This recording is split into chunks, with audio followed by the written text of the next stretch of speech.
This message is directed towards James Sekulow of the American Center for Law and Justice and the dimwit Pat Robertson. I was just watching rightwingblog.org. I subscribe to him on YouTube, and I saw James Sekulow say about Sharia law is coming to America. It's a very real threat. So he uses the excuse that these imams, who aren't politicians in any way, shape, or form, aren't seeking political power or anything like that, are trying to say, well, Sharia law conforms with the U.S. Constitution. Well, no, actually it doesn't, but we'll get into that later.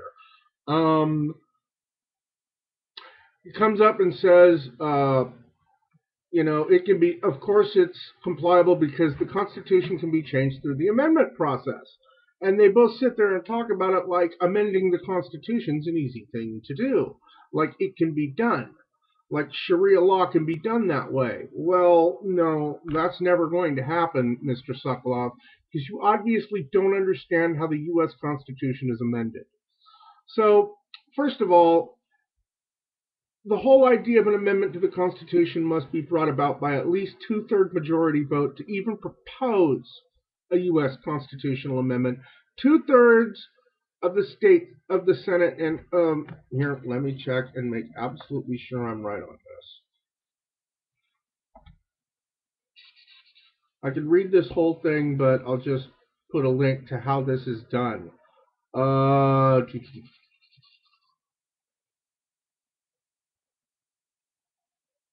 The Constitution provides that an amendment may be proposed either by Congress with a two-thirds majority vote in both the House and the Senate, or by constitutional convention called for by two-thirds of the state legislatures. So two-thirds of the United States legislatures, the states' governments, not the federal government, can call. The president, interestingly, has no say whatsoever in the amendments to the Constitution.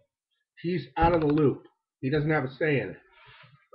It's one of the few things that is actually done by the people. Anyway, they have to propose it. Then they have to basically draft up what this proposed amendment to the Constitution is going to say. After which, they send it to some government agency who bundles it up, gets it all ready, and sends it to the governor of all 50 states. All 50 states governors get a hold of this thing, and then the state legislatures themselves have to ratify it.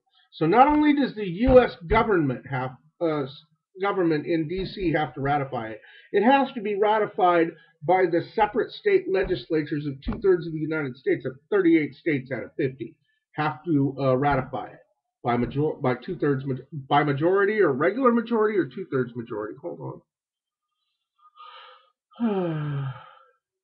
Three-fourths of the states, that's 38 of 50, three-quarters of the U.S. of the state legislatures have to ratify it. It doesn't say by what majority per each legislature. In order for this to take place. So basically, this guy's sitting here nonchalantly stating that Sharia law, which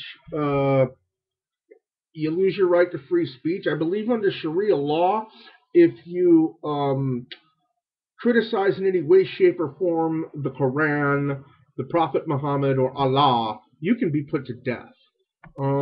Yeah, that kind of violates our legal right to free speech. Anyway, you're never going to get those laws ratified. You're never going to get those into the Constitution, you stupid idiot. You're a fool, Mr. Sekulow. You're just a four-eyed freak who just happens to be able to get some mentally incompetent fool on TV named Pat Robertson to listen to your bullshit. I'm calling you out on it. You're full of shit. You don't understand the Constitution, how it works, how things are ratified, how the government works. You're just oblivious to this. You're a moron. And the fact that people actually listen to you is just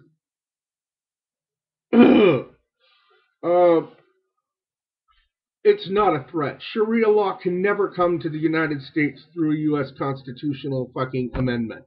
It will never happen. And besides, The last time an amendment was proposed to the Constitution, it took about 30 years to pass it. 20, 30 years. I forgot what that last amendment was, but it was proposed in one time and took many, many. Some are passed fast, some are passed slow, but I guarantee you Sharia law is never going to come into the U.S. Constitution. There's no way in hell. In order for that to happen, you would have to abolish the Bill of Rights. Literally, it would nullify the Bill of Rights. And that will never happen in America. Not the only way that could happen is if a war was fought in the Sharia, the Muslims won, but that's not going to happen because you've got too many gun-toting Christians out there willing to fight to the death. So, yeah. I'm not worried any bit about Sharia law coming to America, and I have fun laughing at fools like you who think that it's going to happen. You're an idiot, Mr. Sekulow, and I feel extremely sorry for anybody who listens to the bullshit you spew. Damn it.